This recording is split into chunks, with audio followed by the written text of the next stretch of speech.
If you come into a coaching session and you're skeptical, my obligation is to get you over that curb to entry. And in some cases, it can be a pretty high bar. But that's my obligation as your coach, regardless of how you showed up in my world.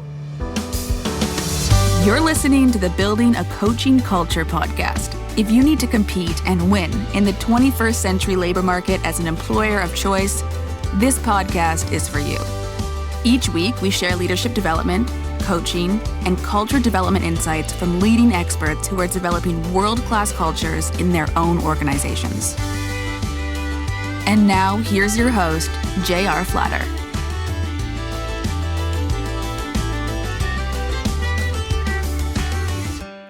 Hey, welcome back, everybody. J.R. Flatter here with my co-host, Lucas. Hello. How you doing today? Very good. I realize I'm answering the same way every time, so very good. Oh, okay. Well, it's funny you mentioned that because people often ask me, how you doing? And I tend to say I'm doing amazing because I generally am, just because I'm pretty blessed and have a great life and great career, great family. But then I realize, and I feel guilty sometimes because people aren't. And especially when I'm their coach. And I know they're working through some challenges, but, it's genuine. So I guess I'll just keep struggling. I think it factors into the topic, though. It's like if you feel like you can control things or you have things that you can do to fix things or improve things, and they're in your hands and you've got a grip around them, then you feel pretty good generally, I think. Yeah, that's an interesting observation because I think that's something that we want to impart upon the leaders that we work with, is that same understanding that, and this is one of our favorite questions, at least mine as a coach, what's in your control? Like gravity and the speed of light, you can worry about those all you want. There's not much you can do about them. But do you believe you have the ability to influence the path of your life? There are two schools of philosophy on that. One is a school of philosophy that is the philosophers believe your life is predetermined. And then there's another school that you have complete control. It's one of the few places I sit on the fence. I don't tend to sit on the fence, but I think you do have a lot of control of your life, but also I think there's a lot of things out of my control, and coming to peace with them and not accepting them at face value either. Something you may consider initially out of your control. And we talk a lot about this in our coaching and our coach education, is self-limiting beliefs and self-limiting behaviors. And how do you break out of them? It's a huge part of our coaching. I'm not sure how we got started on that tangent, but today we wanted to talk about a philosophy that we have in our coaching education world. And that is, if you're able, you have some obligation. And there's several facets of this. There's the ethics and core values of coaching, just some pretty strong beliefs we have about the role of leaders and the role of coaches, create some obligations. Your role in society, and this comes from an intersection of morality, ethics, and the core values of the coaching profession. They all talk about what's your role in society, not just what's your role at home, what's your role at work, what's your role as a coach. But the core values of coaching actually ask us and give us obligations to our role in society. So I wanted to talk about each of those as we talk about, if you're able, then you have some obligation. And I said probably earlier on, I think I'm going to be a little more prescriptive and take the probably out. If you're able, you're obligated. And I'll start the conversation in the realm of leadership and then expand it later on to include coaching. So as leaders, we talk regularly about this intersection of willingness and ability. So you find yourself at that intersection of willingness and ability, and it's a yes on both. You're willing to be a leader and you're able to be a leader. You've gotten past your archetypical hero role where you're hesitating and saying, no, this isn't for me. And I love that metaphor that you brought into our conversation. And you said, yes, I'm willing and able. Henceforth, for the rest of your life, I would say you have an obligation to lead because of that gift, because of that discovery, that willingness and that ability. And I'll explain a little more before I pass over to you. I don't mean this pejoratively. I don't mean that this is a better or worse, right or wrong. But the vast majority of the 8 billion of us in the world don't have that gift yet. If you practice the fundamentals of leadership and you gain some confidence and some efficacy that you, in fact, can be a leader, you can learn to lead. So it's not a I'm born with or not. I crossed that threshold decades ago. And even the scholarship of leadership crossed that threshold a long time ago. We've only been studying leadership for about 150 years scholastically. We used to think about leaders as being born and being born as great, but we crossed that threshold academically decades ago, and me personally decades ago. You, in fact, can learn to lead, just like you can learn to dribble a basketball. You can learn to strum a guitar. You can learn how to draw cartoons, of which you're all the above. At least I know your son's a basketball player. I don't know if you are. But once you've crossed that threshold and you've donned the leadership hat, I don't mean this as everybody gets a trophy statement, but you are now exceptional. An exception being the EX is outside. You're outside the norm. So if you looked at a normal diagram, a normal curve, average being in the middle, average capacity to lead, you're now on the right side of that. You're above average in your willingness and ability to lead others. And in your lifelong journey, you'll get farther and farther outside of the norm. Again, not right, wrong, or judgmental, but just the reality of the world we live in. And I consider that discovery and that willingness and ability a gift. And I cherish that gift.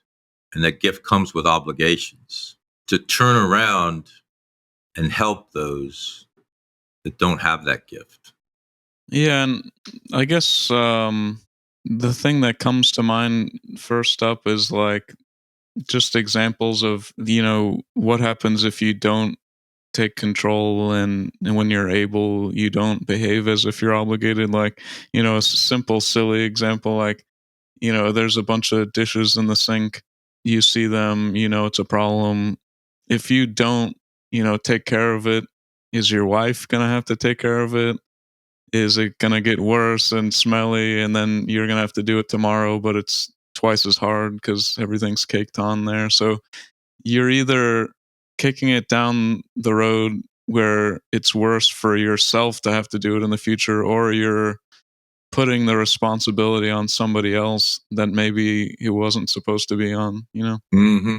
Yeah, I love that metaphor. And it's not ironic that it's a personal metaphor, because you and I teach and coach at the intersection of personal and professional. And actually one of my pet peeves of late is this idea that leadership and coaching are soft skills.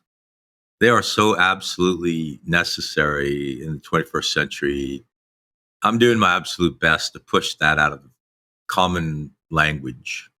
They're skills. They're not soft or hard.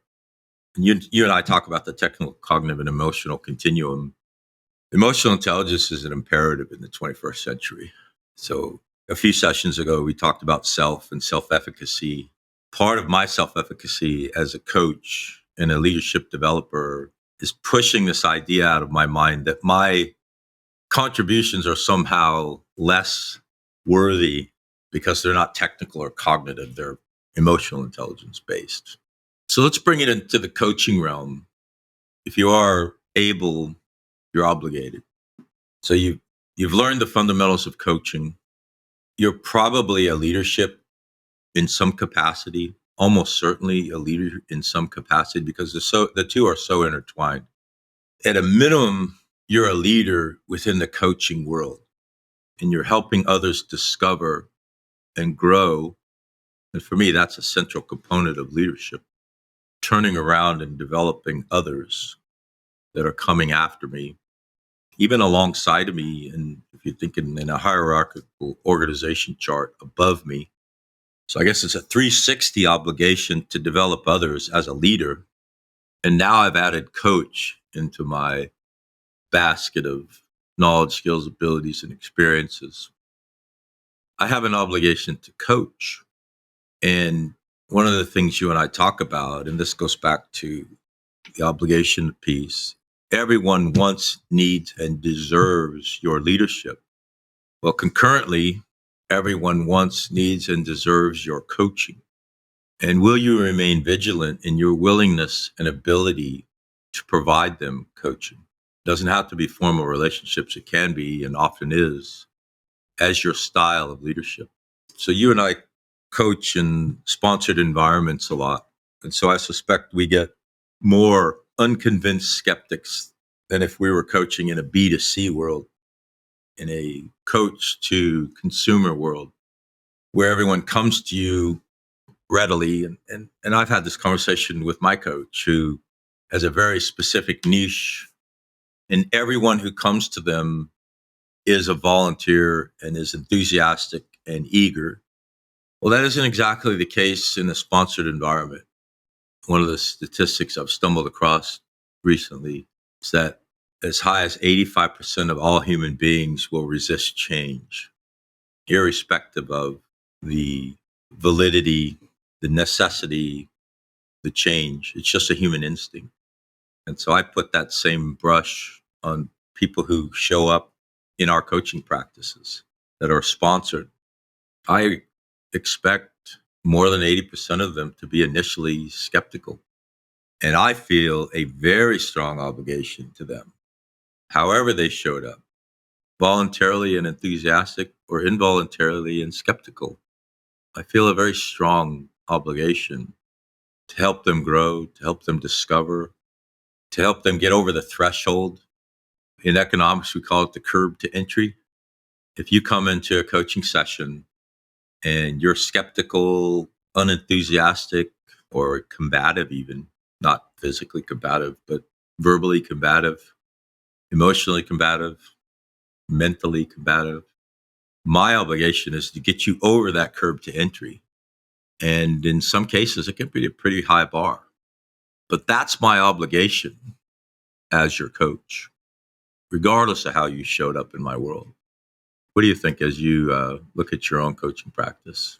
Yeah, I mean, I think something else that comes to mind is a question that we ask a lot of times when we're interviewing guests. It's what would you say, to your younger self, or what would you say to somebody that's 10 years younger than you or starting their career? It's everybody has that idea of like, I wish somebody had treated me this way, or wish somebody had asked me these things, or, I wish I had learned X or Y or Z. You, by having that thought, are able to give that to somebody else. That I wish somebody gave this to me. You now are able to give that to somebody else. So yeah, just think about how would that change you in that moment, and so that's the responsibility that you have when you're starting this coaching session. Yeah, brilliant insight as usual. And I'm thinking about, 20th century mentoring compared to 21st century coaching. And I'm not being judgmental in aging or time stamping mentoring, because there is a very valid need for mentoring in the 21st century. But I would strongly encourage coaches and leaders to coach first, or have an inclination toward a coaching style of leadership, and mentor by exception and coach by rule. And there's several reasons that I believe that. And I think this has been borne out again and again. I know it's been borne out again and again in our coaching practice and in our coach education practice, that coaching is more attuned to the 21st century labor market and to success in 21st century business. It's not lost on anyone that it's a global labor market. It's largely virtual. There are not infinite choices, but a lot of choices. New understanding and expectation of what a career looks like. And here's a direct example. The 20th century work model was learn, work, retire. And when you started working, you had some reasonable assurances that what you had learned would be relevant until you retired. I see you smile. You have no expectation of that. And you're a millennial. Think about the Gen Zs and the Gen AA's coming right behind them. that are filling the labor market. Gen Zs are the predominant population in the labor market already. Gen AA's will be there before we know it. I think your son's Gen AA. He's coming up, and his cousins, they're all coming up. They're going to be in the labor market very soon. And are we coaching them on learn, work, learn, work, learn, work, learn, work? And I don't consider it selfishness at all. I think it's a survival instinct. That the 21st century labor market has dedication to self and craft, because the organizations they work for and with are going to ebb and flow across their working life. And so I don't mean this cynical in any way. The idea that there was ever loyalty to an organization was a fallacy. People were loyal, quote unquote, because that was the only gig in town. And you could learn, work, and retire at that same organization. So it was convenient. There were probably a lot of things about that organization that drove you nuts, but they had good benefits. They had a retirement. But now in the 21st century, it's vastly different, requires a very different style of leadership. So I would go as far as to say, you are obligated to lead them with a 21st century style of leadership, which is a coaching style of leadership. This goes back to where we started the conversation, where if you believe that, the universe is deterministic, in other words, like it's a pool board, and every time I hit this billiard ball, it intersects with this one, and then this happens. And if you believe that, the labor market is that way, then it's easy to say that mentoring is the best course, because you're like, these 10 things will lead to success 90% of the time. And therefore, it doesn't matter, who the individual is, this will generally work. But if you observe how it is these days, or just systems that, aren't deterministic, like the weather, it's 5% humidity versus 6% humidity, and there's a tornado versus, a completely perfect clear day. If you believe that, the system is very sensitive to your individual, then you say, okay, let's talk to the individual and let's not act like, I have the course to success because I know how chaotic the system is. Probably 25 or 30 years ago, there was a lot of thought and a lot of writing, and a lot of thinking about chaos theory. You probably come across it in your studies.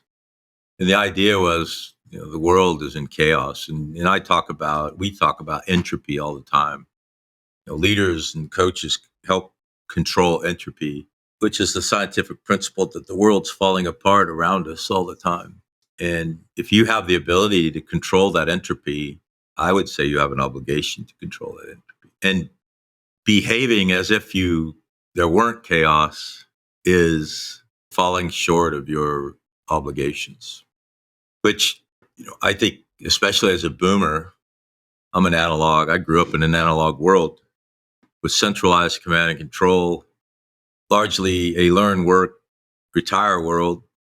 And now I'm living and attempting to thrive and survive in a 21st century chaotic world where employees expect to have a great deal of autonomy.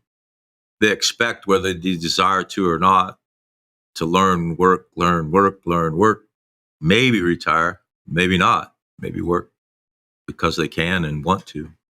And I recognize that even in my boomer status, I have an obligation to communicate that up, down, and sideways, which I know is one of the reasons I'm so passionate about coaching and so passionate about 21st century cultures and so passionate about coaching education.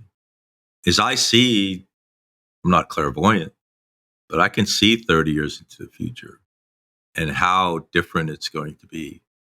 You and I talk all the time about Moore's Law being dead, which was the rule of how long it took technology to double in capacity or speed. I forget exactly. I think it was speed.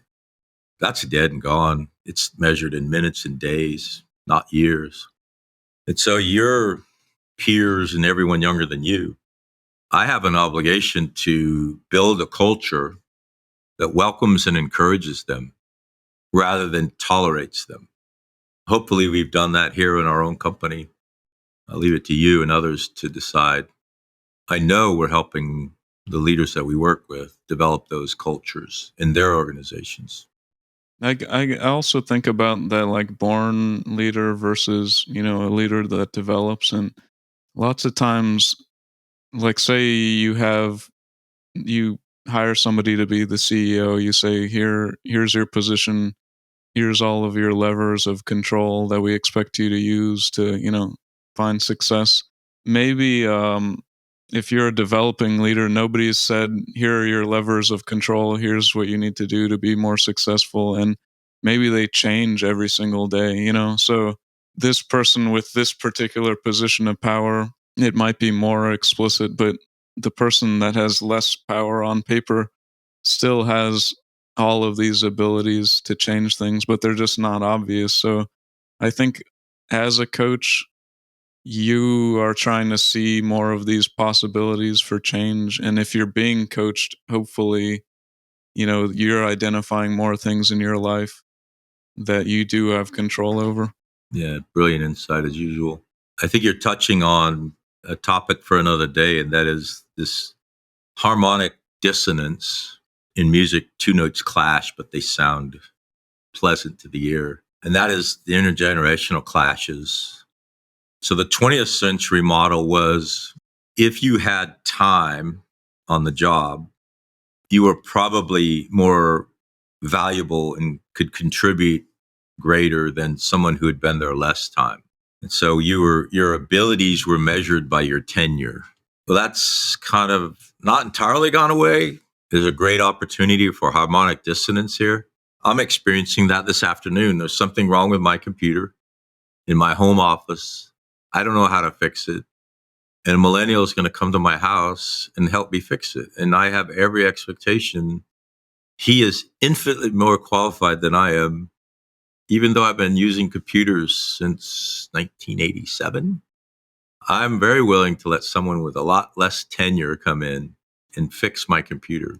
And in a digital 21st century world, your ability and your willingness to contribute is not measured by time.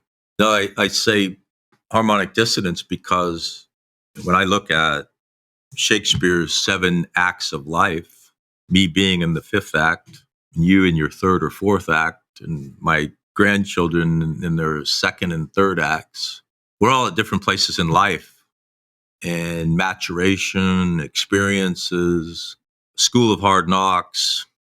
And so there still remains something to be said for time and things that can only be acquired over time. So that's why I advocate for harmonic dissonance in the 21st century workplace. One of the things I see my millennial peers doing is sacrificing existential core values for 21st century desires.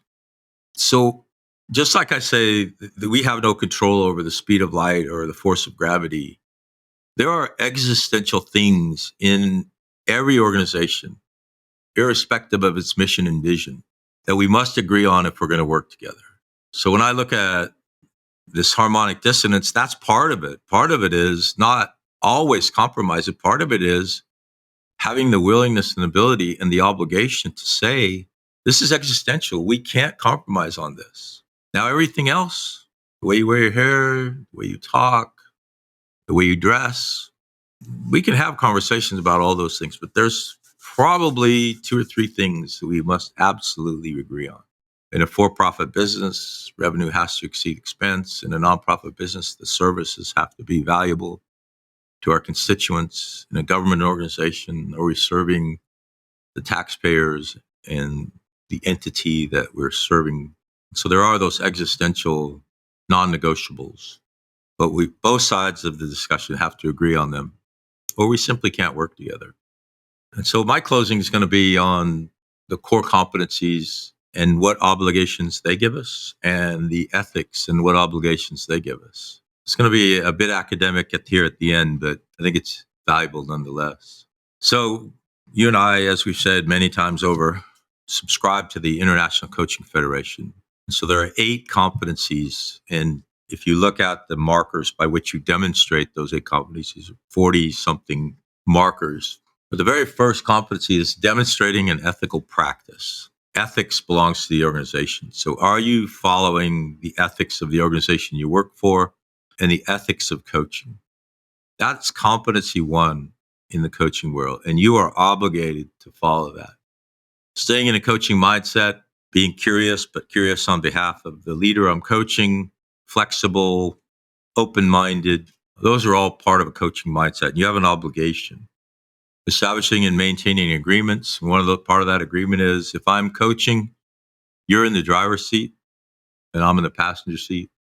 Cultivating trust and safety. So maintaining confidentiality, not giving you advice hidden in questions.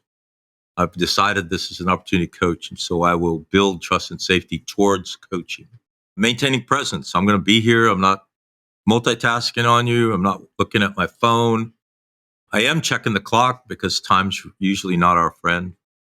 And then listens actively, which is a skill unto itself. Probably one of the hardest things we do as leaders and coaches is actually listen, and listen to understand, not to respond. To borrow from Franklin Covey, evoking awareness. One of the fundamentals and one of the biggest obligations is if you connect 2 dots in a coaching session, it's your obligation to connect them and give them back to the leader. If you hear them say something that you think they didn't hear themselves say, it's your obligation to bring that back into the room. And then ultimately, you have an obligation to facilitate their growth, personally and professionally. And if you're in a sponsored environment, not necessarily on behalf of the sponsor, I would say 20% of all coaching relationships that I engage in, and I hope no potential customer shies away, they learn that they're in the wrong profession or they're in the wrong job. And I tell the sponsors before that happens, if you're going to hire me and our team, this isn't a potential outcome. But nonetheless, you have that obligation. And then finally, the core values or the ethics, professionalism, collaboration between coaches, humanity, to be a human and contribute to the human race. And then what the ICF calls equity, stay in a coaching mindset, understand the best you can, the person that you're coaching and where they're at. So that's the ethics and the core values. And if you're able, you're obligated. Yeah, that made me think about just like thinking about the opposite, like in times when you might need to have more of an authoritarian approach, like maybe it is existential, or some accident's going to happen, somebody's going to get hurt. If your kid's about to run into the street, you need to be authoritative and say, like, no, you can't take a step into the street, and go grab them if you need to, take complete control over the situation.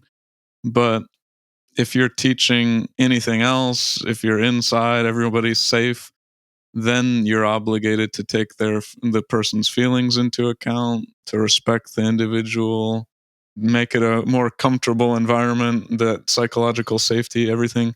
And it's not always that you are able. So when you are able, you need to lean into it even more, because, if it's a life or death situation, you can't necessarily. No, that's beautiful insight. Yeah, as a grandparent and a parent, as much autonomy as you want to give, that's the one thing. There's no question. It's existential. If I say stop, you must stop. Beyond that, there's a lot of flexibility, a lot of autonomy you can have, and do it safely. All right, my friend. Good to see you. As always, good session. Thanks. And we'll talk to you soon. Well, that concludes this episode of Building a Coaching Culture.